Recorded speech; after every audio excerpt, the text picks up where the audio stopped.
Bien-aimés dans le Seigneur, je vous salue dans le nom tout-puissant et précieux de Jésus-Christ de Nazareth. Que la paix et la grâce du Seigneur soient avec vous encore aujourd'hui. Amen. Dieu est merveilleux. Alléluia. Marchons selon la parole de Dieu. Mettons la parole de Dieu en pratique. Craignons l'Éternel. Bien-aimés dans le Seigneur, il se passe beaucoup de choses dans ce monde où le mal est considéré comme le bien. Pourquoi? Parce que nous nous détournons de la parole de Dieu. Parce que si nous craignons l'Éternel, si la parole de Dieu que nous lisons et que nous méditons, nous la mettons en pratique, il y a des choses qu'on ne ferait pas. Il y a des choses qu'on ne laisserait pas passer.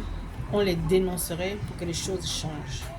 Mais aujourd'hui, plus rien n'est dénoncé, chacun pour soi. Et donc, les méchants pensent que ce qu'ils font, c'est normal et ils continuent dans leur lancée. Pourquoi? Parce que personne ne dénonce. Figurez-vous que quand on ne dénonce pas, les choses ne peuvent pas changer. Donc les méchants continuent à être méchants, à faire du mal aux autres. Et puis, qu'est-ce qu'on dit? Ah, ça ne me regarde pas, ça c'est son problème. Non, bien aimé dans le Seigneur, nous fuyons nos responsabilités. Nous devons veiller les uns sur les autres. N'agissons pas comme ça.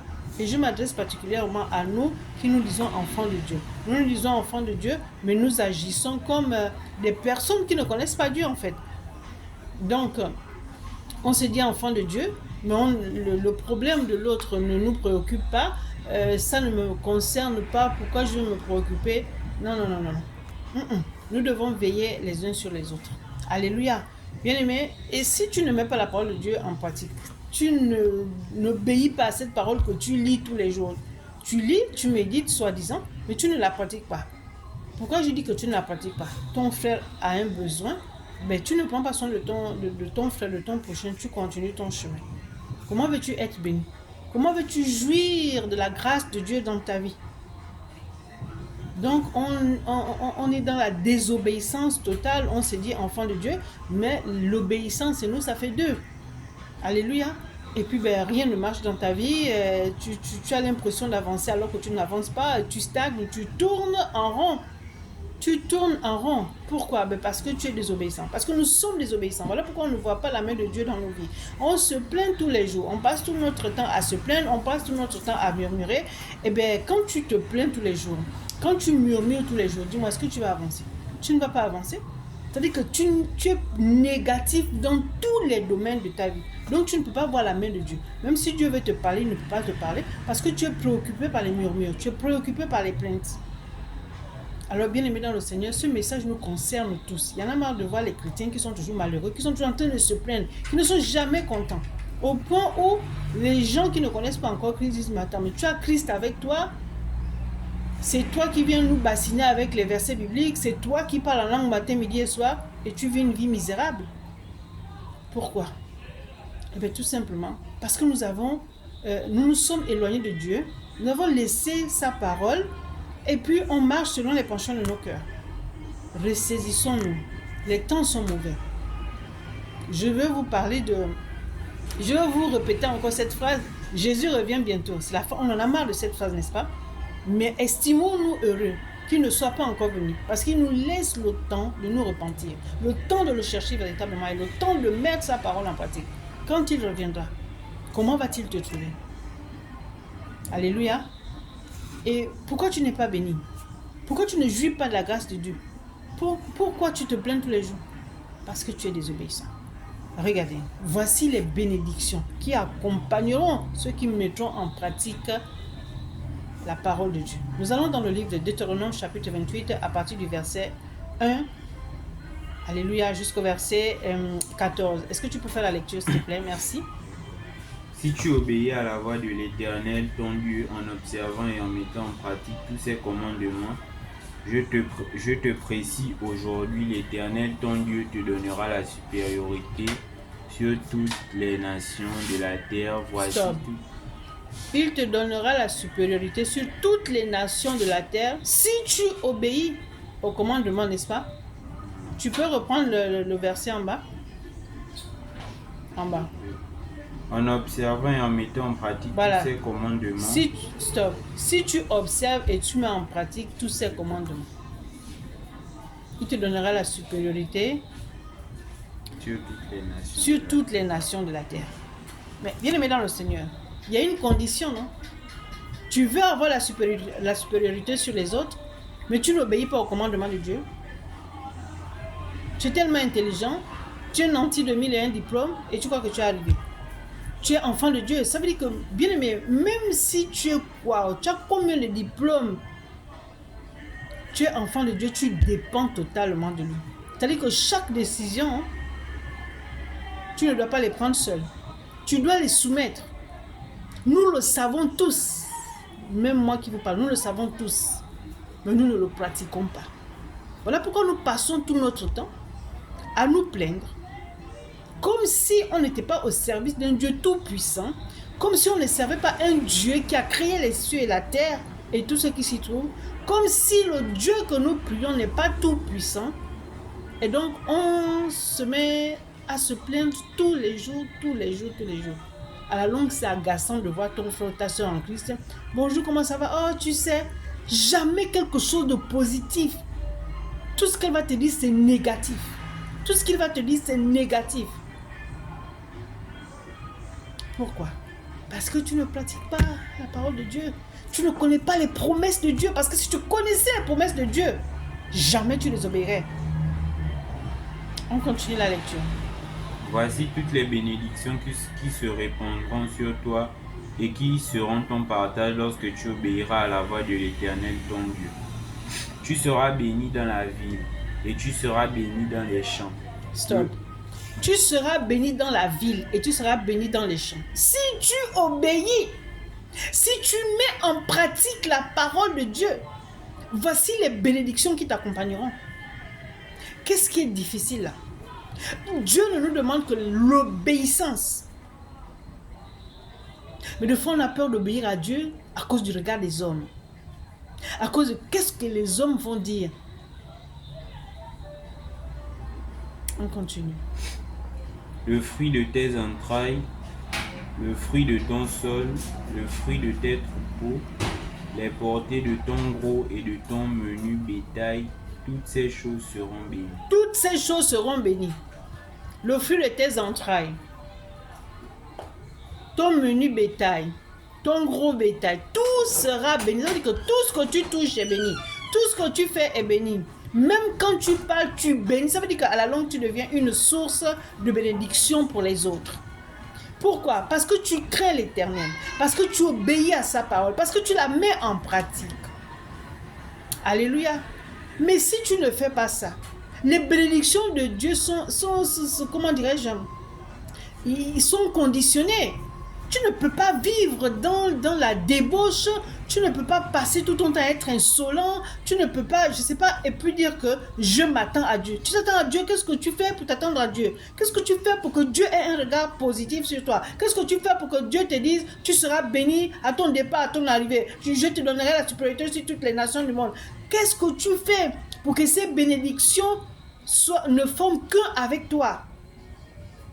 Ne forment qu'un avec toi. Nous sommes trop dans la distraction, bien-aimés dans le Seigneur. Nous sommes trop dans la distraction au point où on oublie les bienfaits de Dieu, les promesses de Dieu. On se plaint tous les jours parce que tu sais pas ce que Dieu te promet. Si tu obéis, voici les promesses qui vont t'accompagner. Mais si nous lisons, regarde, même toi qui lis et qui médites, ça veut dire que tu ne retiens même pas. Arrêtons de faire la récitation, de faire le par cœur. Je connais. Mais maintenant, si tu connais tous ces versets-là, parce que le chrétien n'est pas plus orgueilleux qu'un chrétien. Quand tu connais les versets, my God, mais tu te limites à les réciter, mais tu ne pratiques rien. Sors de la fornication, non, tu vas pas sortir de la... Tu es toujours là. Dieu sait, Dieu voit. Dieu ne sait rien du tout de ce que tu fais là.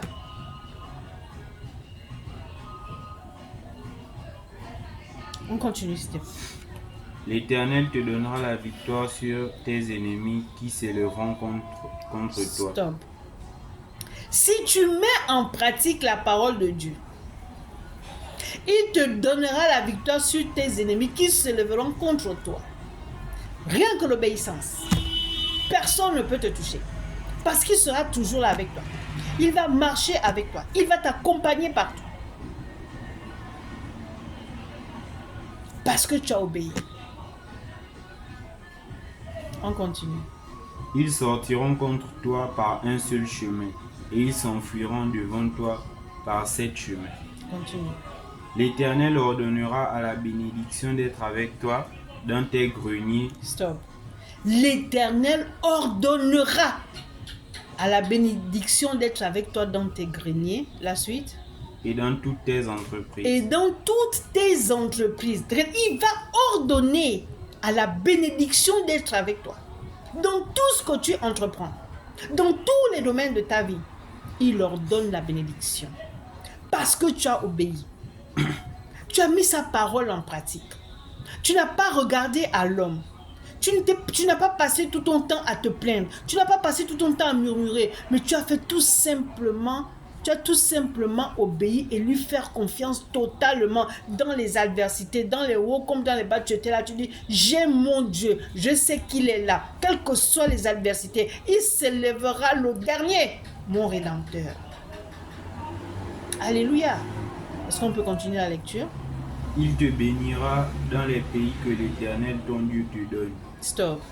Il te bénira dans les pays que ton Dieu te donne. C'est-à-dire que quel que soit le pays où tu es, dans un pays étranger, il va te bénir. Pourquoi? Parce que tu as obéi. Donc, il leur donne la bénédiction de te suivre partout, quel que soit le pays où tu es. Tu n'auras pas peur de dire, je suis dans un pays étranger, comment ça va se passer? Non. Ton obéissance parle en ta faveur. On continue. Tu seras pour l'Éternel un peuple saint, comme il te l'a juré lorsque tu observeras les commandements de l'Éternel ton Dieu, et que tu marcheras dans ses voies. Tous les peuples verront que tu es appelé du nom de l'Éternel et ils te craindront. Amen. Regarde, parce que tu obéis, les peuples vont te craindre.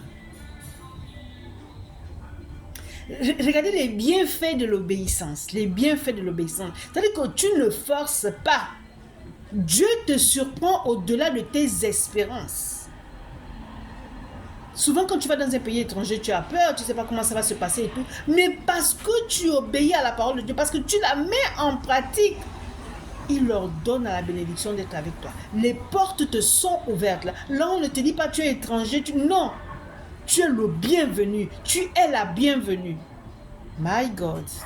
Les bienfaits de l'obéissance. Amen. On continue. L'Éternel te comblera de bien en multipliant le fruit de tes entrailles, le fruit de tes troupeaux et le fruit de ton sol. Amen. C'est-à-dire qu'il n'y aura, excusez-moi, point de stérilité. C'est-à-dire que tout ce que tu touches abonde. Tu auras des enfants, même quand tu as des troupeaux d'animaux et tout, il n'y aura pas de stérilité. Tu ne connaîtras pas ce qu'on appelle la stérilité. Tu auras la vie en abondance. Tout va abonder dans ta vie. L'obéissance à la parole de Dieu. Quand tu crains l'Éternel, mais c'est parce que nous ne connaissons pas le Dieu que nous servons. Nous ne connaissons pas le Dieu que nous servons. Un temps soit peu, asseyons-nous, repentons-nous, reconnaissons que nous avons douté de ses bontés, de ses bienfaits, de son amour, de sa présence dans nos vies. Repentons-nous, bien-aimés dans le Seigneur. Il n'est pas possible que nous continuions à vivre cette vie misérable alors que nous appartenons à l'Éternel des armées. Ça fait mal de voir des chrétiens qui pleurent tous les jours. Pourquoi tu pleures? Parce qu'on te fait souffrir. Mais qu'est-ce que ton Père te dit? Mais accroche-toi à ton Dieu. Il dit dans le livre de Jean chapitre 15 verset 5, « Je suis le cep, vous êtes les sarments. Si vous demeurez en moi et que je demeure en vous, vous porterez beaucoup de fruits. » Et il dit encore, car sans moi, vous ne pouvez rien faire. Alors sors de la misère, accroche-toi à Dieu. On continue. Dans le pays que l'Éternel a juré à tes pères de te donner, l'Éternel t'ouvrira son bon trésor, le ciel pour envoyer à ton pays, la pluie en son temps, et pour bénir tout le travail de tes mains. Regarde, stop. Bien-aimé dans le Seigneur. Vous voyez? J'ai parlé de la stérilité, non? Pendant que chez les autres, la terre est aride, toi aussi, la terre est certainement aride, mais tu produis. Vous recevez tous la pluie, la même pluie, mais chez toi, la production abonde. Chez les autres, c'est la sécheresse, et pourtant, il a plu. Tout ce qu'il touche n'avance pas, ne donne pas, ne réussit pas. Mais toi, la crainte que tu as de Dieu, l'obéissance que tu as pour ton Dieu, my God. Bien-aimés dans le Seigneur, obéissons à notre Dieu. Marchons selon la parole de Dieu. Que rien ne nous arrête. Que les problèmes de la vie ne te font pas renier Dieu. Que les regards des hommes ne te font pas renier Dieu. C'est peut-être pas ton temps, mais ton temps viendra. C'est peut-être pas ta saison, mais ta saison viendra. Continue à t'accrocher. Nous sommes sur cette terre où les gens vont toujours t'insulter, vont t'humilier, vont te rejeter. Mais quand tu es enfant de Dieu, dis-toi que tu dois passer par toutes ces choses. Mais parce que tu mets sa parole en pratique, parce que tu le crains, parce que ton regard est fixé sur lui, il ne t'abandonnera jamais. Il dit dans sa parole, je ne t'abandonnerai pas, je ne te délaisserai pas. Notre Dieu n'est pas un Dieu pour mentir, ni le Fils de l'homme pour se repentir. Ce qu'il a dit là, la promesse qu'il t'a faite là, va s'accomplir dans ta vie. Tiens bon. Que Dieu te bénisse. On continue. Tu prêteras à beaucoup de nations et tu n'emprunteras pas. Voilà. Tu prêteras à beaucoup de nations et tu n'emprunteras pas. Un enfant de Dieu n'emprunte pas. Un enfant de Dieu est une source de bénédiction. Les gens viennent s'abreuver chez lui. On continue. L'Éternel fera de toi la tête et non la queue. L'Éternel fera de toi la tête et non la queue. Alléluia. Il fera de toi la tête et non la queue. On continue. Tu seras toujours en haut et tu ne seras jamais. Tu seras toujours en haut et tu ne seras jamais en bas. Lorsque tu obéiras au commandement de l'Éternel ton Dieu. Lorsque tu obéiras au commandement de l'Éternel ton Dieu. Que je te prescris aujourd'hui. Lorsque tu les observeras. Stop. Que je te prescris aujourd'hui, lorsque tu les observeras. Stop. Bien-aimé, voici les bénédictions qui t'accompagneront. Tu ne seras jamais dernier, mais toujours premier. Jamais en bas, toujours en haut. L'obéissance. Amen, on continue. Lorsque tu obéiras au commandement de l'Éternel, lorsque tu les observeras et tu les mettras en pratique. Lorsque tu les observeras et tu les mettras en pratique. Donc observe les commandements de Dieu et mets-les en pratique. Et que tu ne te détourneras ni à droite ni à gauche de tous les commandements que je vous donne aujourd'hui. Et que tu ne te détourneras ni à gauche ni à droite de tous les commandements que je te donne aujourd'hui. Les commandements de Dieu ne changent pas. Ne changent pas. Donc tu dois toujours marcher selon ces commandements. Ça ne change pas. Amen. On continue. Pour aller après d'autres dieux et pour les servir. Ne va pas après d'autres dieux pour les servir. Reste focus sur ton Dieu. Les dieux Baal là, ce sont des images taillées que les hommes fabriquent. Mais toi, c'est Dieu qui t'a créé. Donc tu t'es pas fatigué. Mais quand tu vas adorer ces dieux-là, tu te fatigues. Parce que c'est toi qui les crées. Ils sont faits de ta main. Tu te fatigues. Quand tu es fatigué, tu te reposes. Quand tu as fini ton objet taillé là, ton image taillée, il faut mettre de la peinture, il faut mettre beaucoup de choses. Et à chaque fois que la peinture s'en va, tu es obligé de repeindre, tu es obligé de rafraîchir cette image taillée. Mais toi, parce que tu obéis à Dieu, tu ne te fatigues pas. C'est lui qui t'a créé. Donc, il te donne tout ce que tu veux. Pourquoi? Parce que tu marches selon ses commandements. Mais pourquoi nous abandonnons notre Dieu, l'Éternel des armées, pour aller adorer des images taillées faites de la main de l'homme? Et voilà pourquoi nous sommes malheureux. Voilà pourquoi nous passons tout notre temps à nous plaindre. Voilà pourquoi nous pleurons tous les jours. Voilà pourquoi nous sommes la risée des gens. Tu te dis enfant de Dieu, mais c'est toi qui pleures tous les jours. Tu te dis enfant de Dieu, mais c'est toi qui empruntes tous les jours. Tu te dis enfant de Dieu, mais c'est toujours toi qui es malade. Toujours toi qui es malade. Toujours toi qui es malade. Je n'ai pas dit qu'on ne peut pas tomber malade. Mais c'est toujours toi. Tu vas à l'église, c'est toujours toi qui tombes. On est fatigué de t'imposer les mains. On dit que tu aimes ça. Pourquoi? Parce que tu fais confiance à l'homme, mais tu ne fais pas confiance en Dieu. Parce que toi-même, tu peux te guérir avec la parole de Dieu. Donc, tout ce qui nous arrive de négatif dans notre vie en tant qu'enfant de Dieu, c'est à cause de la désobéissance. À cause de la désobéissance. Soyons obéissants, tout simplement. Que Dieu vous bénisse. C'était votre âme sœur et servante, le prophète Jérémie, du ministère des enfants perdus, président du mouvement de femmes abusées restaurées par Christ. Amen.